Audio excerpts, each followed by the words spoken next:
The Kappa family parents and Priska and their kids 8-year-old Maddox and 6-year-old Trent arrive at a fancy resort for a family vacation.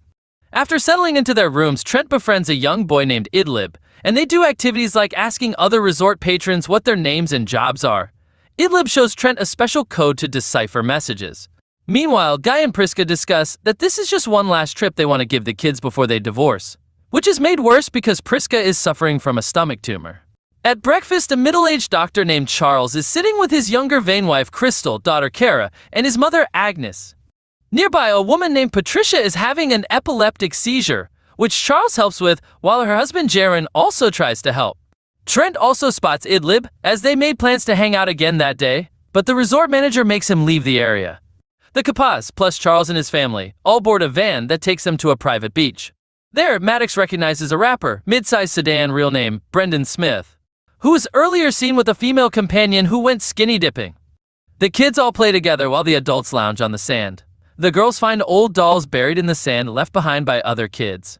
Trent swims by a cave when he discovers the body of Brendan's companion, apparently having drowned. The adults examine the body while Brendan is suffering from nosebleeds and is equally stunned at the discovery. Charles suspects Brendan of foul play, though he maintains that the woman only went for a swim and never came back. Not long after, Agnes begins to fall short of breath before she also dies. Jaron and Patricia arrive at the beach as well, but the people who brought them are already gone. The kids also start to experience something weird. Brendan explains to the adults that the woman he was with had multiple sclerosis while he had hemophilia, which explains his constant nosebleeds. Jaron and Patricia talk to Trent and Maddox, who have suddenly aged up into pre-teenagers. Several attempts are made to leave the beach by going through the rocks that close off the beach from the outside. But all the adults that attempt to pass through feel a pounding in their heads before they black out and end up back on the beach. They also notice unusual things, like when Charles attacks Brendan with a knife, the slash mark heals within seconds.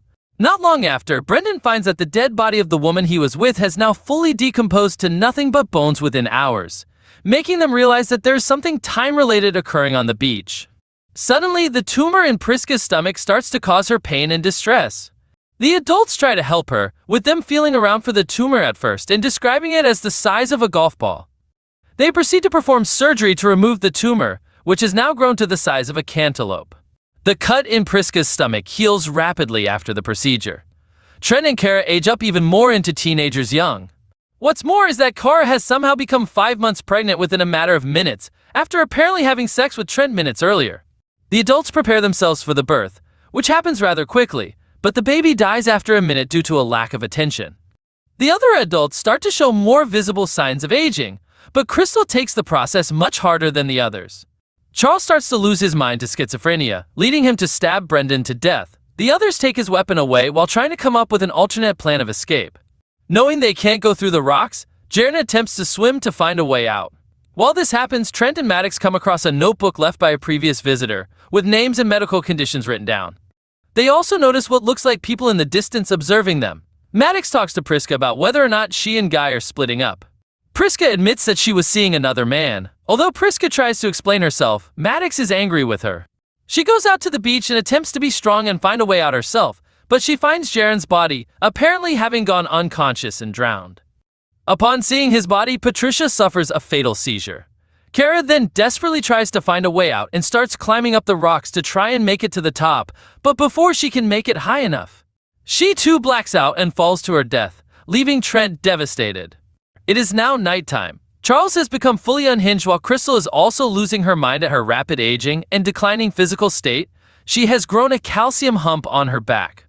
Guy is also losing his eyesight, and Priska is noticeably grayer.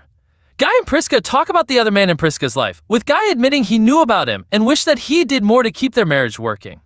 But he also notes that the other guy is a loser and that she deserves someone better. Charles then starts to attack Guy and Priska, while Trent and Maddox are attacked by Crystal when they try to look at her. She follows them into the cave and her body becomes twisted and contorted to horrible angles before she dies there. Priska then slashes Charles with a rusty knife, causing an infection that rapidly spreads through his body and kills him. The Kappas then gather around the campfire in the beach. The now elderly Guy is having a hard time speaking and remembering things, but he essentially admits to Priska that he still loves her just before he dies. Priska then stands up for a moment but collapses and dies by Guy's side while both kids mourn their parents. In the morning, Trent and Maddox are now in there. Trent brings up a code that Idlib gave him, which he deciphered and figured out means, "My uncle doesn't like the coral."